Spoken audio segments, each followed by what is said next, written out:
चतुर्थ श्रेणी कर्मचारी भर्ती परीक्षा वालों के लिए एक बहुत बड़ी खुशखबरी है। दरअसल 9 फरवरी से लेकर 23 फरवरी के बीच में आपका ऑनलाइन स्क्रूटनी फॉर्म भरा जा रहा है और उसके बाद में आपका डॉक्यूमेंट्स वेरिफिकेशन होगा। लेकिन स्क्रूटनी फॉर्म की डेट कंप्लीट होने से पहले ही आपका जो डॉक्यूमेंट्स वेरिफिकेशन होगा उसके संबंध में आपका शेड्यूल है वो जारी कर दिया गया है। कब आपका डॉक्यूमेंट्स का वेरिफिकेशन होगा वो डेट जारी कर दी गई है। आप यहाँ पर देख पाएंगे कार्यालय निदेशक माध्यमिक शिक्षा राजस्थान बीकानेर के द्वारा यह प्रेस नोट जारी किया गया है, जिसमें साफ तौर से मेंशन किया गया है कि चतुर्थ श्रेणी कर्मचारी सीधी भर्ती 2024 के अंतर्गत जो भी वरीयता सूची में कैंडिडेट आए हैं उन कैंडिडेट की उन अभ्यर्थियों का पात्रता और की जांच और दस्तावेज सत्यापन यानी कि आपका डॉक्यूमेंट्स वेरिफिकेशन करवाने के संबंध में यह प्रेस नोट जारी किया गया है। और डॉक्यूमेंट्स वेरिफिकेशन करने के लिए टोटल 9 मंडल स्तर पर होंगे, यानी टोटल आपका 9 मंडल स्तर का मतलब आपका क्या है कि जितने भी आपके संभाग हैं उन संभाग स्तर पर संभाग मुख्यालय पर आपके डॉक्यूमेंट का वेरिफिकेशन होगा। जैसे नए जिलों का गठन होने के बाद में आपका जो जिला है वो कौन से संभाग में आता है उस संभाग मुख्यालय के ऊपर आपका इसमें डॉक्यूमेंट्स का वेरिफिकेशन होने वाला है। ऐसा नहीं है कि कोटा वाले बच्चे को गंगानगर टेक दिया या बाड़मेर वाले बच्चे को उठा करके यहाँ पर धौलपुर टेक दिया, ऐसा नहीं होने वाला है। आपका जिला जो है वो जिस संभाग में आता है उसी संभाग उसी मंडल स्तर पर आपका इसमें डॉक्यूमेंट्स वेरिफिकेशन होने वाला है। तो ऑल ओवर राजस्थान में डॉक्यूमेंट्स वेरिफिकेशन होगा, तो इसमें आपको अदर जगह है वो भटकने की आवश्यकता भी नहीं होगी। लेकिन जो डॉक्यूमेंट्स का वेरिफिकेशन होगा उसके लिए भी एक कमेटी बनाई जाएगी। कौन कौन व्यक्ति उसमें डॉक्यूमेंट्स वेरिफिकेशन करेंगे उनके लिए मंडल स्तर पर जो टीम होगी उस टीम का गठन 24 फरवरी को कर दिया जाएगा। यानी 23 फरवरी तो आपकी डॉक्यूमेंट्स में जो स्क्रूटनी फॉर्म है वो भरने की लास्ट डेट है और 24 फरवरी को ही आपकी इसमें टीमों का गठन कर दिया जाएगा। अब ऐसा तो है नहीं कि जो भी टीम गठित की जाएगी आपका डॉक्यूमेंट्स का वेरिफिकेशन करेगी वो ऐसे ही करेगी। ऐसे का मतलब क्या है, उनको भी ट्रेनिंग दी जाएगी। यानी जो भी बच्चे आपके पास में डॉक्यूमेंट्स लेकर आएंगे, आपके पास में ऑनलाइन डाटा भी होगा और ऑफलाइन आपके पास में बच्चे अगर लेकर आएंगे तो किस तरीके से उनको क्रॉस वेरीफाई करना है उसके लिए जो टीम गठित होगी तो उनको कैसे चेक करना है उनकी ट्रेनिंग होगी।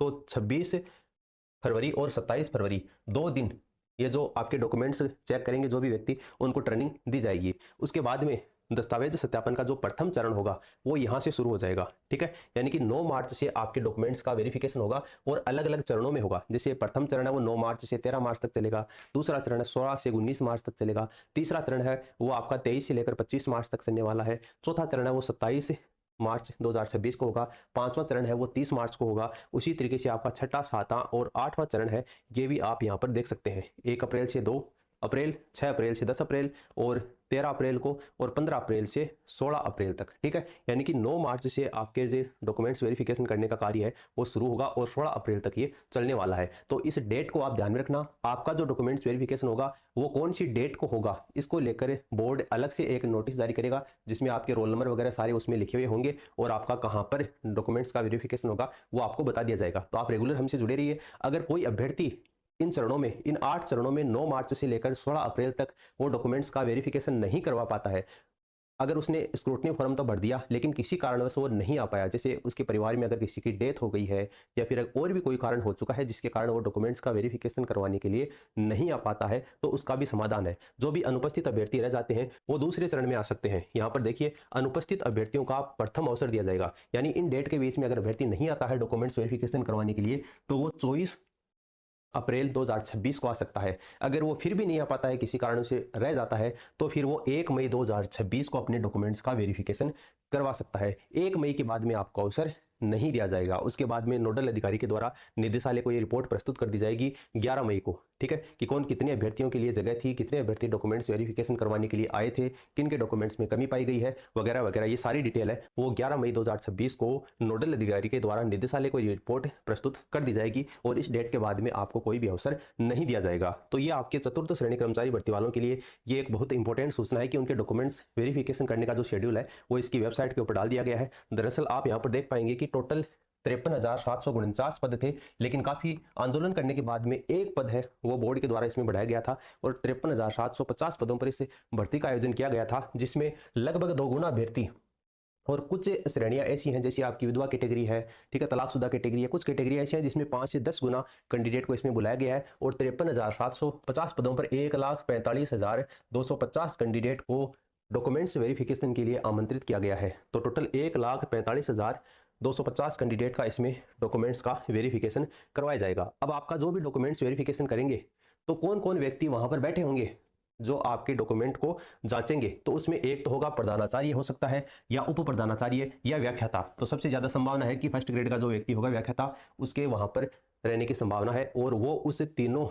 जो सदस्य होंगे उनमें उस कमेटी का अध्यक्ष होगा। ठीक है, दूसरा जो व्यक्ति होगा वो सेकंड ग्रेड का टीचर होगा, या फिर वो थर्ड ग्रेड का टीचर होगा, या फिर वो पीटीआई होगा। ठीक है, वो भी उस कमेटी का सदस्य होगा। और जो तीसरा व्यक्ति होगा वो वरिष्ठ कंप्यूटर अनुदेशक या बेसिक कंप्यूटर अनुदेशक, या कहने का मतलब कंप्यूटर का जानकार होगा, वो मंत्रालय कार्मिक होगा जो कंप्यूटर का जानकार होगा। क्योंकि आप जो भी डिग्री, जो भी मार्कशीट लेकर जाओगे उसको क्रॉस वेरीफाई करने का वो कार्य करेगा कि आपने जो मार्कशीट यहाँ पर उपस्थित की है वो मार्कशीट आपने जब एप्लीकेशन फॉर्म भरा था उस समय अपलोड की थी उससे मैच करती है या नहीं करती है, आप जो ओरिजिनल मार्कशीट लेकर आए हैं वो वैलिड है या नहीं है, कहीं वो फर्जी तो नहीं है। ठीक है, इसकी जांच करने का कार्य ये कंप्यूटर विज्ञ यानी कंप्यूटर का जो जानकार है वो करने वाला है। तो ये टोटल 3 व्यक्ति होंगे जो कि आपके डॉक्यूमेंट्स को जांचने का कार्य करेंगे। बाकी ये जो बेसिक सुविधाएं हैं आपके लिए की जाएंगी वहां पर, जैसे शौचालय की व्यवस्था, लाइट की व्यवस्था, पानी की व्यवस्था, कमरे की व्यवस्था, आपके लिए बैठने की व्यवस्था, तो ये बोर्ड के द्वारा ये इस वेबसाइट के ऊपर डाला गया है, इससे आपको ज़्यादा लेना देना नहीं है। मेन आपका यही है कि जो डेट है डॉक्यूमेंट्स वेरिफिकेशन करवाने के लिए, उन डेट को आपको ध्यान में रखना है, क्योंकि 9 मार्च से आपके डॉक्यूमेंट्स का वेरिफिकेशन करवाने का कार्य शुरू हो जाएगा और 16 अप्रैल तक ये चलने वाला है। तो ये डेट अपने दिमाग में ध्यान में रखना,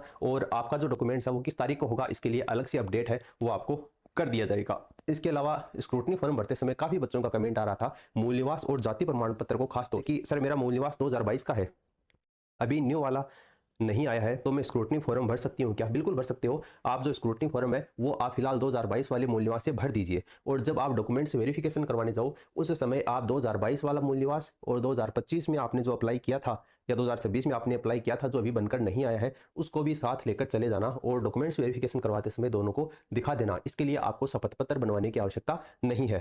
ठीक है, मेरा जाति प्रमाण पत्र 2021 वाला अपने आप ऑटोमेटिक अपलोड हो गया है, मेरे पास में 2025 का पड़ा है, इसका कोई सॉल्यूशन बिल्कुल आप अगर 2021 वाला ऑटोमेटिक अपडेट हो गया है तो आपको टेंशन लेने की आवश्यकता नहीं है। 2021 वाला और 2025 वाला आप दोनों ले जाना, डॉक्यूमेंट्स वेरिफिकेशन करवाने जाओ उस समय। अगला है, सर मेरे मूल निवास में फादर का नाम हिंदी में अलग है, तो क्या हिंदी में नाम डिफरेंट होने पर एफिडेविट लगाना होगा क्या? कोई ज़रूरी नहीं है। आपका जो डाटा है वो मुख्य रूप से आपकी 10th की जो मार्कशीट है उसमें आपका नाम, आपकी डेट ऑफ बर्थ और आपके पिताजी का जो नाम है वही नाम इंग्लिश में जो आपका लिखा हुआ है, क्योंकि 10th की मार्कशीट में नाम इंग्लिश में आता है, हिंदी में नहीं आता है, तो इंग्लिश वाला जो नाम है उसी को वरीयता दी जाएगी। ठीक है, इसलिए मूल निवास में अगर थोड़ी बहुत आपको किंतु परंतु हो भी गई है तो उसके लिए आपको एफिडेविट बनवाने की आवश्यकता नहीं है। आप जो ओरिजिनल डॉक्यूमेंट्स हैं वो आप डॉक्यूमेंट्स वेरिफिकेशन करवाने जाओ, दस्तावेज का सत्यापन करवाने जाओ, उस समय आप लेकर चले जाना है। फिर देखिए अगला प्रश्न है, सर कौन सी मेरिट लिस्ट वाले मेरिट नंबर अटेस्टेशन फॉर्म में भरना है, 16 जनवरी वाली या 6 फरवरी वाली? तो देखो 16 जनवरी को जो मेरिट लिस्ट निकाली गई थी उसके बाद में उसमें कुछ संशोधन कर दिया गया था। ठीक है, 1-2 क्वेश्चन की थोड़ा ऊपर नीचे हुई थी, तो मेरिट क्रमांक भी थोड़ा ऊपर नीचे हो गया था, तो उसमें आपको 6 फरवरी को जो फाइनल मेरिट लिस्ट आई थी उसमें आपके जो मेरिट क्रमांक है वो मेरिट क्रमांक आपको अटेस्टेशन फॉर्म में बढ़ने हैं। फिर देखिए मैंने मेरी जो अदर क्वालिफिकेशन है उसमें बीएड भर दिया था एप्लीकेशन फॉर्म में, तो करेक्टर सर्टिफिकेट ग्रेजुएशन का लगाना है या बीएड वाला? अगर अदर क्वालिफिकेशन आपने बीएड भरी है तो अगर आपके पास में बीएड वाला है करेक्टर सर्टिफिकेट तो बीएड वाला ले जाओ, उसमें कोई दिक्कत नहीं है। डॉक्यूमेंट्स वेरिफिकेशन करवाने जाओ तो बीएड का भी ओरिजिनल डाटा आपको लेकर जाना है, और जो करेक्टर सर्टिफिकेट है वो बीएड वाला आप दिखा दोगे तो कोई दिक्कत नहीं, क्योंकि अदर क्वालिफिकेशन में आपने बीएड भी मेंशन की थी। अगला देखो, मैंने 12th NIOS से पास की है, तो अटेस्टेशन फॉर्म में मैंने डेट ऑफ इंटरिंग क्या भरूं, क्योंकि ये तो ओपन बोर्ड से है। अगर आपने वर्धमान महावीर ओपन यूनिवर्सिटी से किया है, NIOS जो कि ओपन यूनिवर्सिटी है, अगर यहाँ से आप कोई मार्कशीट करते हैं, कोई डिप्लोमा डिग्री करते हैं, तो आप डेट ऑफ इंटरिंग यानी उस बोर्ड या उस इंस्टीट्यूट या उस यूनिवर्सिटी के पास में आपका पहला डाटा गया था जब आपने एग्जाम फॉर्म भरा था उस समय, तो आप डेट ऑफ इंटरिंग वाली जो डेट है वो आपने जो एग्जाम फॉर्म भरा था वो डेट आप डाल देना, और डेट ऑफ लिविंग वाली जो डेट है वो आपकी जो मार्कशीट है उसके ऊपर लिखी हुई है। तो मेरे ख्याल से यहाँ से आपका समाधान हो गया है। अगला देखिए, मूल निवास के क्रमांक में एक एक्स्ट्रा अंक भरा गया, एफिडेविट बनवाना पड़ेगा या जरूरत नहीं पड़ेगी? कोई दिक्कत नहीं है, एक एक्स्ट्रा अंक भरा गया है तो वो आपकी गलती भी हो सकती है, मित्र वाले की गलती भी हो सकती है। डॉक्यूमेंट्स वेरिफिकेशन करवाने जाओ तो ओरिजिनल मूल निवास आप लेकर चले जाना, वहाँ पर दिखा देना, वो वहाँ से क्रॉस वेरीफाई उसको कर लेंगे, क्योंकि जो कंप्यूटर विज्ञ बैठा हुआ होगा वो कंप्यूटर में आपका जो डाटा है वो एंटर करने के बाद में उसके सामने जो ओरिजिनल मूल निवास है वो खुल जाएगा, तो वो आप लेकर चले जाना। और एक काफ़ी बच्चों का कमेंट आ रहा था कि सर लेब असिस्टेंट का फॉर्म भरते समय हमसे गलती हो गई है तो उसे हम किस प्रकार से सुधारें? तो देखिए लेब असिस्टेंट के फॉर्म की लास्ट डेट तो निकल चुकी है और अब उसका फॉर्म है वो एडिट होना शुरू हो चुका है। 28 फरवरी तक आपका लेब असिस्टेंट का फॉर्म है वो एडिट होगा, क्योंकि एलडीसी का फॉर्म तो एडिट करने की लास्ट डेट थी 16 फरवरी जो कल निकल चुकी है, और लेब असिस्टेंट का फॉर्म होगा 28 फरवरी तक एडिट।